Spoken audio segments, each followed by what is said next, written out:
Welcome and thank you for coming back to my channel. If you're new here, my name is Aidhel and I do Christian praise and worship song covers and tutorials on ukulele. For today's video is a ukulele tutorial of Kristiyanong Inlab. Shout out kay Maris Posadas na nag-request ng awit na ito. Okay, napakadali lang tugtugin na awit na ito. Kunin mo na yung ukulele mo and make sure, syempre, na ito ay nasa standard tuning ng G, C, E, A. For this song, we're gonna need 5 easy chords. Yung magiging chord progression niya is madali lang. It's D, A minor, G. For the entire verses and choruses. Sa pre-chorus naman, doon natin gagamitin yung B minor, A, G, tapos E minor, A, and G.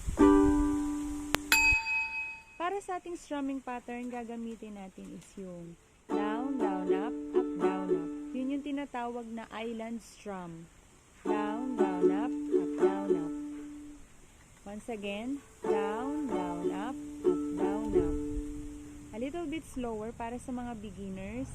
Down, down, up, down, up. Yung tamang speed niya is ganito. Down, down, up, down, up, down, down, up, down, up, down, down, up, down, up.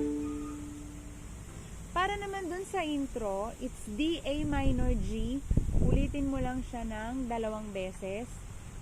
So, yung D, down, down, up, down, up. Yung A, down, down, up, down, up. And then sa G, 2 beses ng strumming pattern natin is down, down, up, down, up, down, down, up, down, up. Pero dun sa intro, gagawin natin yung tinatawag na staccato. Yun yung pinipress. Para mapatunog mo ng ganon, habang nag-strum ka, ipipress mo rin yung kamay mo sa fretboard. For example, sa D, sa normal lang, ganun lang. Pero kung gagamitin natin yung staccato, yung pipisilin natin, sabay ng pag-strum ng down,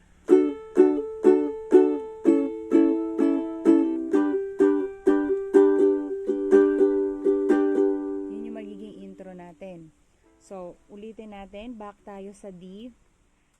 It's 4 down strums. Kada D, tapos A, tapos sa G. Mamaya, i-breakdown natin isa-isa yan. Sa D muna tayo. Down, down, down, down, down. 4 down strums sa D. 1, 2, 3, 4. Lipat sa A.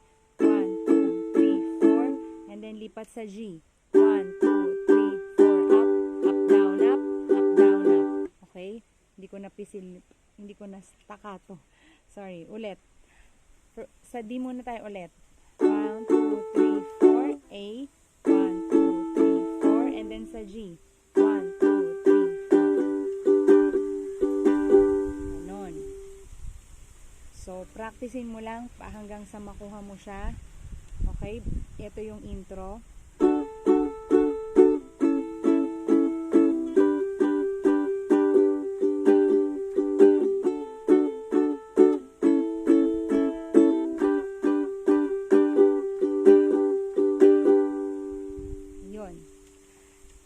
So, ayun na nga. Tapos, tuloy-tuloy na yon sa verse 1, it's D pa rin, A and G.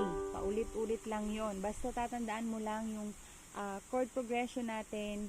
D at saka A, 1 strumming pattern lang. Tapos, every time na pupunta tayo sa G, laging twice ng strumming pattern natin. So, that's it. Yun lang. Ito na yung play along natin.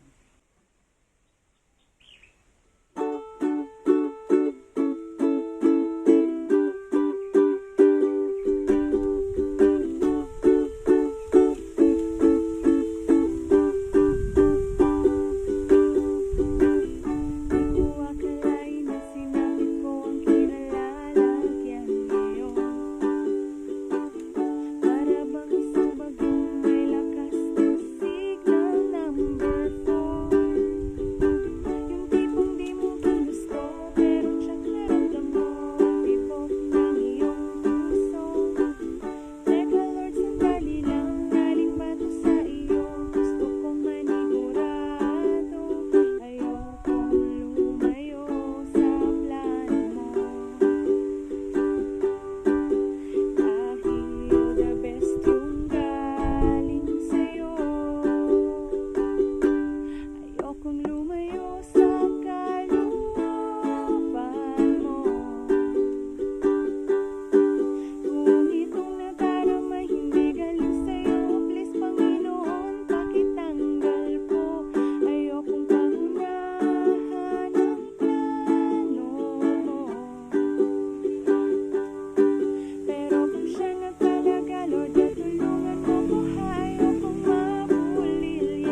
ako nag-iisa sa kinalalagyan ngayon. May mga batong tumama sa mga nakikinig sa akin ngayon. Matatapos na ang kanta, nakakarinig ka na, natamaan ka na rin, di ba? Wag mo na tong ikaila, mahiya-hiya ka pa, ganto rin ang prayer mo, di ba? Ayokong lumayo sa plano mo, dahil the best yung galing sa'yo. Ayokong lumayo sa kalooban mo. Kung itong nadarama hindi galing sa'yo, please Panginoon, pakitanggal po. Ayokong pangunahan ang plano mo. Pero kung siya na talaga, Lord, tulungan mo ko, ayokong mabulilyaso. Ayokong lumayo sa kalooban mo. Kung itong nadarama hindi galing sa'yo, please Panginoon, pakitanggal po. Ayokong pangunahan ang plano mo. Pero kung siya na talaga, Lord, tulungan mo ko, ayokong mabulilyaso. Pero kung siya na talaga, Lord, tulungan mo ko, ayokong mabulilyaso. Pero kung siya na talaga, Lord, tulungan mo ko, ayokong mabulilyaso ang plano mo.